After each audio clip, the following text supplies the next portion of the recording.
John Murtha. About the war. And I started out by saying the war in Iraq is not going as advertised. It's a flawed policy wrapped in illusion.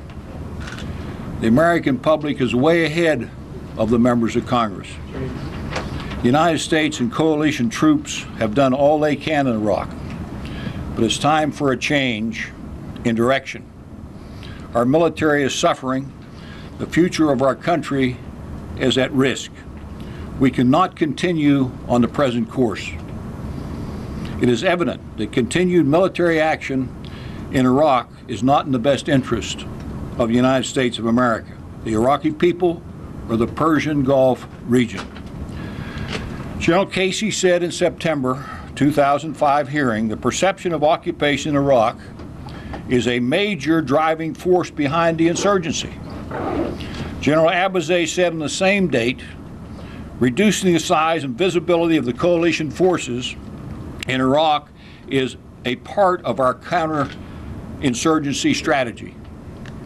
For 2.5 years, I've been concerned about the U.S. policy and the plan in Iraq. I've addressed my concerns with the administration and the Pentagon, and I've spoken out in public about my concerns. The main reason for going to war has been discredited. A few days before the start of the war, I was in Kuwait. The military drew a line, a red line around Baghdad. And they said when U.S. forces cross that line, they will be attacked by the Iraqis with weapons of mass destruction. And I believed it, and they believed it. But the U.S. forces, the commander said, they were prepared. They said they had well-trained forces with the appropriate protective gear. Now let me tell you, we spent more money on intelligence than all the countries in the world put together, and more on intelligence than most countries' GDP. And when they say it's a world intelligence failure, it's a U.S. intelligence failure. It's a U.S. failure, and it's a failure in the way the intelligence was used.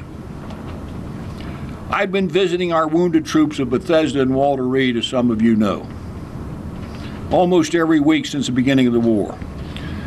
And what demoralizes them is not the criticism. What demoralizes them is going to war with not enough troops and equipment to make the transition to peace. The devastation caused by IEDs is what they're concerned about. Being deployed to Iraq when their homes have been ravaged by hurricanes, and you've seen these stories about some of the people whose homes were destroyed and they were deployed to Iraq afterward. Being on their second or third deployment, leaving their families behind without a network of support. The threat by terrorism is real, but we have other threats that cannot be ignored. We must prepare to face all these threats. The future of our military is at risk. Our military and their families are stretched thin. Many say the Army's broken. Some of our troops are on the third deployment. Recruitment is down even as the military has lowered its standards.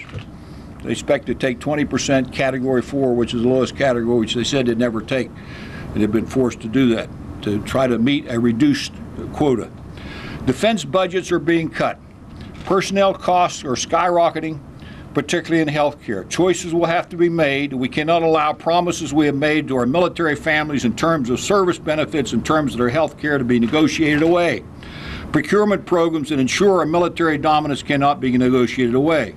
We must be prepared. The war in Iraq has caused huge shortfalls in our bases at home. I visited 3 bases in the United States, and each one of them were short of things they need to train the people going to Iraq. Much of our ground equipment is worn out, and I've told the CEOs of the big companies, you better get in the business of rehabilitating equipment, because we're not going to be able to buy any new equipment because the money's not going to be there. George Washington said to be prepared for war is one of the most effective means of preserving peace. We don't want somebody to miscalculate down the road. It takes us 18 years to put a weapon system in the arsenal.